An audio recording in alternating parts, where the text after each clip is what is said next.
Let's see, Tron came out last year, and that pretty much was based around a world in an arcade game, bringing us one of last year's biggest, flashiest blockbusters.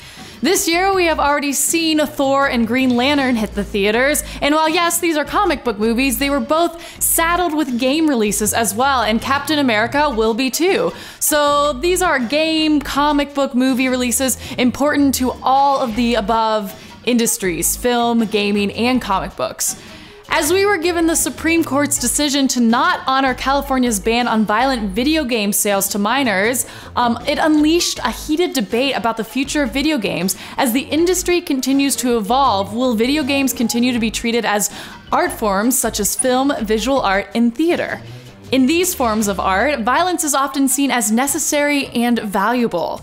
In a painting hanging in the Louvre depicting the French Revolution, yes, the images of bloody fallen soldiers may be disturbing, but obviously this has historical value. In the same vein, without the startling images in the 2006 film Blood Diamond, for example, the message would not have been as effective.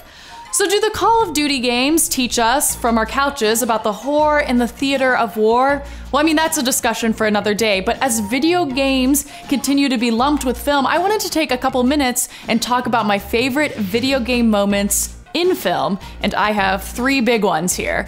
I love scary movies, so let's start with that one. I love all of the Jason and Freddy movies, so imagine my delight when I went back and I watched the old school movies, and in 1981's Friday the 13th Part 2, we not only saw Jason for the first time, we saw 2 characters partaking in games on the Microvision. The Microvision! It's one of the first handheld portables, and it was the first one with interchangeable cartridges. And I've said it before, but it is still important here at CGR that the Microvision was designed by Jay Smith, the same guy who brought us the timeless Vectrex system. My next favorite video game movie hybrid was 1989's The Wizard. The Wizard was awesome. Kids hitchhike across the country to compete in a video game championship. There is nothing I don't support about that plotline. Fred Savage, it's like supplementary content to the Wonder Years.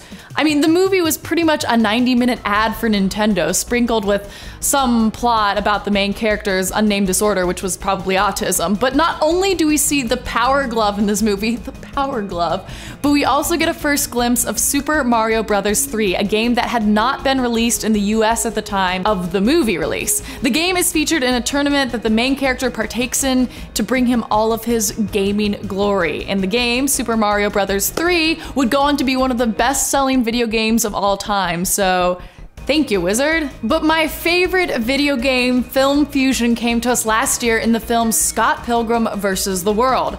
How many more gaming references could you have packed into one film? If you have not seen this film yet, you need to go right now and add it to your Netflix queue, or just go buy it because it is that awesome. And I'm not here to give you a play-by-play of my favorite gaming moments from the film, but I'll give you a few favorites in the interest of time. First of all, Scott Pilgrim, the protagonist, is in a band. The band is called Sex Bob-omb. You know, Bob-omb, those wind-up delights we somehow always manage to kill when we jump on top of them or grab them from behind and throw them, ever since they debuted in Super Mario Bros. 2, Bob-omb, Sex Bob-omb, it's awesome. Every time Scott Pilgrim defeats an evil ex of his love interest, they dissolve into coins. Bring! I mean, if that's not true to video game life, then I really don't know what is. And additionally, there are tons of Zelda sound clips sprinkled all over this movie, and in my favorite gaming reference in the film, Scott's ex-girlfriend is in a band called The Clash at Demon Head. The Clash at Demon Head, that platformer game, was famous for its notoriously horrible cover. It came out in the late 80s. Does everyone remember this? I mean, if Scott Pilgrim, the movie, doesn't get a level up for that reference, well then I guess I just don't know about anything. But we are interested here at CGR to see the future of film and video gaming as video games continue to find their own identity of an art form.